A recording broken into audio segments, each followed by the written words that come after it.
Welcome to Suman TV. నేను మీ Suman TV Nag. Kolkata ఇన్సిడెంట్కి సంబంధించి కొన్ని కీలక అంశాలు సిబిఐ ప్రశ్నల రూపంలో సంధించినట్లుగా తెలుస్తోంది. అది కూడా ఎక్స్ ప్రిన్సిపల్ సందీప్ ఘోష్ అతనికి సంబంధించినటువంటి వాటిల్లో.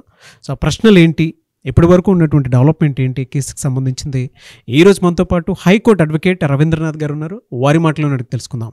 Hello sir. హాయ్ అండి నాగరాజ్ గారు. సరే, ఇప్పటి వరకు కనుక డెవలప్మెంట్ మనం చూసుకుంటే అండి సిబిఐ కూడా కొన్ని ప్రశ్నల వర్షం సంధించిందని చెప్పేసి తెలిసింది మనకి ఎక్స్ ప్రిన్సిపల్ సందీప్ ఘోష్ పై. ఆ ప్రశ్నలు ఏంటి అండ్ వాటికి సంబంధించినటువంటి డెవలప్మెంట్స్ ఏంటి? సందీప్ ఘోష్ గారి మీద central bureau of investigation high court ఆధ్వర్యం మేరకు ఇద్దరు కలిసి ఒక క్వశ్చనర్ ఫామ్ తయారు చేశారండి. ఒక క్వశ్చనర్ ఫామ్ తయారు చేశారు. అంటే బిఫోర్ గోయింగ్ టు ఈ పాలిగ్రాఫ్ టెస్ట్కి వెళ్లే ముందే క్వశ్చనర్ ఫామ్ తయారు చేశారు. ఆ క్వశ్చనర్ ఫామ్ మీద ఆయనకి ఇంట్రాగేషన్ జరిగింది. ఇది ఆల్రెడీ 7 days నుంచి నడుస్తుంది. రకరకాల క్వశ్చన్స్. అయితే మనకి క్వశ్చన్స్ బయటికి ఎలా వచ్చి ఉండొచ్చు అంటే, వచ్చాయి బయట క్వశ్చన్స్ ఎలా వచ్చి ఉండొచ్చు మేము అనుకుంటుంటే, ఈరోజు హైకోర్టులో ఆయన వచ్చి కంప్లీట్గా సీల్డ్ ఫైల్ ఇచ్చారు. సో హైకోర్టులో ఆ ఓపెన్ ఫారం ఉంటుంది కాబట్టి అక్కడి నుంచి బహుశా విని ఉంటారు. ఇవి మీడియా గెస్ట్ చేసిన క్వశ్చన్స్ కాదండి, బహుశా అఫీషియల్గా ఉన్నటువంటి క్వశ్చన్స్ అవి. దీనికన్నా ముందు నాగరాజ్ గారు ఇప్పుడు అందిన తాజా వార్త ఏంటంటే, ఆయన ఇంట్రాగేషన్ సందీప్ ఘోష్ గారి తలక మొబైల్ చాట్ లిస్ట్లో డైరెక్ట్గా మమతా బెనర్జీ గారితో మాట్లాడుతున్న కాంటాక్ట్ లిస్ట్ దొరికింది. ఇది జస్ట్ ఇప్పుడైన ఇన్ఫర్మేషన్. ఇది కాకుండా ఆ కాలేజీలో మమతా బెనర్జీ 2022లో ఈయన బర్త్డే డేట్కి స్పెషల్గా ఒక లెటర్ రాస్తే బ్లెస్సింగ్స్ చెప్తూ విషెస్ చెప్తూ రాశారు. ఒక రాష్ట్ర సీఎం డైరెక్ట్గా ఒక కాలేజీ ప్రిన్సిపాల్కి ఉన్నటువంటి సంబంధం ఏమిటి? ఎంతోమంది అఫీషియల్స్ ఉంటారు. అట్లాంటిది ఒక కాలేజీ ప్రిన్సిపాల్కి, ఒక గవర్నమెంట్ కాలేజీ ప్రిన్సిపాల్కి. సో ఈ సంఘటన సంబంధించి మమతా బెనర్జీ మీద కూడా మనం అనుమానించాల్సిన అవసరం ఉందన్నమాట. ఇది రీసెంట్గా సిబిఐ ఇన్వెస్టిగేషన్లో ఆ యొక్క బర్త్డే విషెస్ చేస్తున్నటువంటి లెటర్ కూడా దొరికిందండి. ఒక కాలేజీ ప్రిన్సిపాల్కి మమతా బెనర్జీ డైరెక్ట్గా విషెస్ చెప్తూ చూస్తున్న లెటర్. సో అది ఈరోజు ఇప్పటివరకు మనకు అదే తాజా వార్తలు ఏంటంటే, అది కీ పాయింట్గా మిగిలే అవకాశం ఉంది. ఇది బహుశా దీని మీద నేనేమనుకుంటుంటే మమతా బెనర్జీని కూడా ఇంట్రాగేట్ చేసే అవకాశం ఉంటుంది. ఒక లింక్ దొరికిందంటే ఆ లింక్కి వెళ్తారు. మరి మమతా బెనర్జీని కూడా ఇంట్రాగేట్ చేస్తారా అంటే భవిష్యత్తు నిర్ణయిస్తుందండి దానికి సంబంధించి కారణానికి. ఇక మనం విషయానికి వస్తే, ఈ 10 ప్రశ్నలు ఏంటి అన్న విషయానికి వస్తే, ముందుగా వాళ్ళు ఇచ్చిన ప్రశ్న ఏంటంటే, ఇందులో సందీప్ ఘోష్ గారి యొక్క పాత్ర ఏమిటంటే, ఈ సంఘటన సంబంధించి అసలు ఈ ఇన్వాల్వ్మెంట్ ఎంతవరకు ఉంది అన్న క్వశ్చన్ని ఫస్ట్ పాయింట్కి డిక్లేర్ చేశారు సార్. సెకండ్ పాయింట్, ఈ సంఘటన తర్వాత మీరు ఎవరిని కలిశారు, ఫస్ట్ ఎవరిని కలిశారు ఈ సంఘటన సంబంధించి. This is the second point in this questionnaire form. Third question, victim బాడీని చూడడానికి పేరెంట్స్ని మీరు ఎందుకు 3 hours పాటు వెయిట్ చేయించారు? పేరెంట్స్కి ఇన్ఫామ్ చేశారు. ఇన్ఫామ్ చేసిన పేరెంట్స్ని 3 hours పాటు లోపలికి అలౌ చేయకుండా మీరు ఎందుకు అక్కడ వాళ్ళు వెయిట్ చేయించారు అన్న విషయం. అంటే పేరెంట్స్కి బహుశా వీలు చేయలేదు, మరి కాలేజీ ఫ్రెండ్స్ అని చేశారేమో. పేరెంట్స్ అయితే వచ్చారు కాలేజ్ దగ్గరికి, వచ్చిన తర్వాత కాలేజీ ఆ సెమినార్ హాల్కి వెళ్లకుండా అక్కడ వెయిట్ చేయించారు. ఒక పేరెంట్స్కి ఎంత నరకయాతన అండి. అక్కడ తన కూతురు అక్కడ చనిపోయి ఉంటుంది, చనిపోయిందని తెలుసు, ఏ స్థితిలో ఉందో తెలియదు. ఆ పేరెంట్స్కి ఆ 3 గంటల పాటు ఎంత నరక యాతన అనుభవించుంటారు నాగరాజ్ గారు.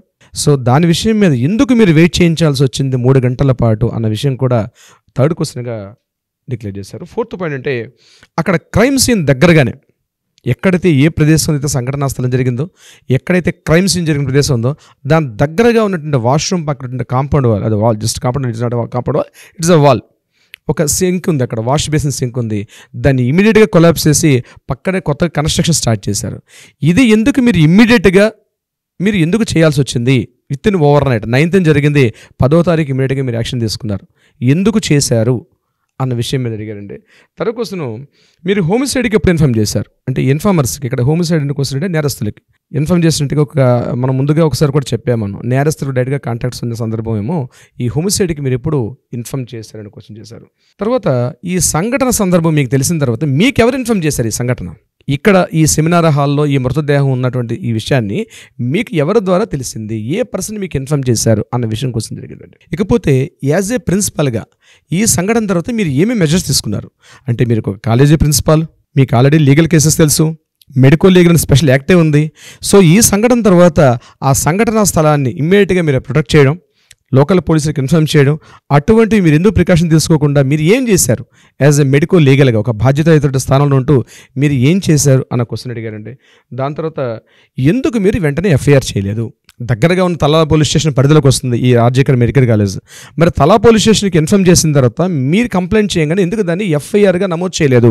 మిగిలిన విషయాలు మనకు తెలుసు, పోస్ట్ మార్టం అయిపోయిన తర్వాత అప్పుడు ఎఫ్ఐఆర్ నమోదు చేశారు. దీనికన్నా ముందు ఇంకొకటి కూడా వీళ్ళు చేసిన తప్పు ఏంటంటే, అన్యాచురల్ డెత్ అన్నారు వీళ్ళు. అంటే without post mortem report unnatural death ఎట్లా డిక్లేర్ చేశారు మీరు? అక్కడ చూస్తే ఆమె అర్ధనగ్న పరిస్థితిలో కళ్ళ నుంచి ముఖం నుంచి తన నోట్లో నుంచి అర్ధనగ్న స్థితిలో బాడీ అంతా కూడా ఒక అచేతనంగా పడినటువంటి స్థితిలో మీరు ఆ సీన్ చూసిన తర్వాత అన్యాచురల్ డెత్ అని మీకు మీరు ఎట్లా డిక్లేర్ చేస్తారని సుప్రీంకోర్టు కూడా హైలైట్ చేసింది. ఇదే క్వశ్చన్ ఫామ్ని మీరు ఎఫ్ఐఆర్ ఎందుకు నమోదు చేయలేదు, అన్యాచురల్ డెత్ అని ఎందుకు డిక్లేర్ చేశారు అని క్వశ్చన్ కూడా ఈయనకి వేయడం జరిగిందండి. అయితే ఎవరికి విషయం మీరు ముందుగా చెప్పారు, ఈ విషయం మీరు ముందుగా ఎవరికి చెప్పారు? ఆల్రెడీ ఇదే క్వశ్చన్ రిపీటెడ్ అంటే ఎవరికి ముందుగా చెప్పారంటే అఫీషియల్స్ పోలీస్ డిపార్ట్మెంట్లో వాళ్ళకి ఎవరికి మీరు ముందుగా చెప్పారు? డిపార్ట్మెంట్తో మీరు కలిసి పోలీస్ డిపార్ట్మెంట్లో ఎవరితో మీరు ముందుగా చెప్పారు అన్న విషయం మీద తెలియజేయండి. తర్వాత మెయిన్ ఎవరైతే కల్ప్రిట్ ఉన్నాడో సంజయ్ రాయ్, ఆ సంజయ్ రాయ్కి మీకు ఎటువంటి సంబంధం ఉంది అన్న క్వశ్చన్ మీద చాలా ఎక్కువసేపు కూర్చున్నారండి. ఎందుకంటే సంజయ్ రాయ్ అనే వ్యక్తి పోలీస్ అవుట్ పోస్ట్లో ఉండాల్సిన వ్యక్తి అయినా అవుట్ పోస్ట్లో ఒక పోలీస్ డిపార్ట్మెంట్కి పోలీస్ అఫీషియల్స్కి ఈయన ఒక సివిక్ వాలంటీర్. అటువంటి సివిక్ వాలంటీర్ మీ కాలేజీ ప్రిన్సెస్లో లోపలికి వచ్చి ప్రతి వార్డు ప్రతి రూము ఇంక్లూడింగ్ ఎమర్జెన్సీ రూమ్తో సహా ఇంక్లూడింగ్ లేడీస్ హాస్టల్స్ దగ్గర వరకు కూడా ఈయనకి వెళ్ళే యాక్సెసిబిలిటీ ఎలా ఇచ్చారు, మీకు ఆయనకున్నటువంటి చనువు ఏంటి అన్న విషయం మీద క్లియర్గా లాస్ట్ అండ్ 9th క్వశ్చన్ చేయడం జరిగిందండి. ఇకపోతే ఈ సంఘటన జరిగిపోయిన తర్వాత మీకేమి ఇమీడియట్గా రిజిగ్నేషన్ చేసేసుకున్నారు, రిజైన్ చేశారు, మీ రిజైన్ లెటర్ని పంపించారు. ఎందుకు మీరు రిజైన్ చేయాల్సి వచ్చింది, ఎందుకు మీరు ఎస్పెషల్లీ రిజైన్ చేశారు ఇమ్మీడియట్గా? దాని వెనకాల కారణం అంటే లేదా మీరే చేశారా, లేకపోతే మీరు అలా రిజైన్ చేయమని చెప్పి మిమ్మల్ని ఎవరైనా ప్రోత్సహించారా, మీకు మీరుగా తీసుకున్న డెసిషనా, లేకపోతే మీ మీద ఎవరైనా ఇన్ఫ్లుయెన్స్ ఉందా అన్న విషయం మీద కూడా 10 క్వశ్చన్స్ సంధించారు. ఈ 10 క్వశ్చన్స్ అన్నీ మనం మెయిన్ పాయింట్స్ అనుకుంటామంటే చాలా క్వశ్చన్స్ ఉంటాయి. ఈరోజు మనకి కోర్టులో అక్కడ సబ్మిషన్ చేసిన ఫార్మ్స్ ప్రకారం మనకు తెలుస్తున్నాయి, కానీ మెయిన్ 10 క్వశ్చన్స్ ఉండవండి. చాలా పారామీటర్స్లో డిస్కషన్ చేస్తుంటారు. ఈరోజు ఎఫ్ఐఆర్లో ఈరోజు ఆయనకి మనకి ఈ టెస్ట్ కూడా అయింది, ఈ పాలిగ్రాఫ్ టెస్ట్ కూడా అయింది. అంటే ఈయన చెప్తున్న క్వశ్చన్స్కి పాలిగ్రాఫ్ టెస్ట్కి సింక్ అవుతుందా లేదా అంటే పాలిగ్రాఫ్ టెస్ట్లో పర్సన్ ఆడు కూర్చోబెడతారు, లైవ్లో కూర్చోబెట్టి ఆయన షర్ట్ ప్యాంట్స్ ఇప్పిస్తారండి. ఇప్పేసి జస్ట్ అండర్వేర్తో ఉంటాడు అక్కడ. ఆయన బాడీ మీద ఎలా ఉంటుంటే మనం లాస్ట్ టైం చెప్పాను కదా, ఈసీజీలు ఎలా అయితే చేస్తారో ఆ టోటల్గా ఎలక్ట్రో క్లఫ్స్ అంటారు, హార్ట్ క్లఫ్స్ అంటారు. ఆ హార్ట్ క్లఫ్స్ అన్ని పాయింట్లో బాడీ మొత్తం పెట్టి ఈవెన్ ఫింగర్కి అన్నిటి కూడా ఎలక్ట్రో కోడ్స్ని పుటప్ చేశాక చైర్లో కూర్చున్నప్పుడు ఈ క్వశ్చన్స్ అడుగుతారు. ఆయన బ్రీత్ ఎలా ఉంది, ఆయన స్వెట్టింగ్ ఎలా వస్తుంది, ఆయన హార్ట్ పల్స్ రేట్ ఎలా ఉంది, ఇవన్నీ టెస్ట్ చేస్తారు ఈ క్వశ్చన్స్ అన్ని అడుగుతూ.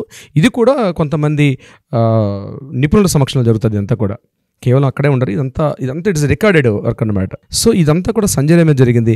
ఈ 10 క్వశ్చన్స్ మీద ఏం ఆన్సర్ వచ్చింది, ఆయన ఎలా స్పందించాడు, బహుశా ఇవన్నీ కూడా మనకి రేపు మధ్యాహ్నం కల్లా మిగిలిన రిజల్ట్స్ కూడా రావచ్చు నాగరాజు గారు. ఏదేమైనప్పుడు కూడా సందీప్ ఘోష్ యొక్క పాత్ర మాత్రం ఇక్కడ క్లియర్గా కనిపిస్తుందండి. ఒక బాధ్యతాయుతుడి ఒక ప్రిన్సిపాల్ స్థానంలో ఉండు, అది మెడికో అయి ఉండి కూడా ఒక లీగల్గా ఉన్నటువంటి మెడికో లీగల్ అంటారు ఇట్లాంటి కేసెస్ని ఉండి కూడా ఈయన తన బాధ్యత సక్రమంగా నిర్వర్తించలేకపోయాడు. అది క్లియర్గా కనిపిస్తుంది ఇక్కడ.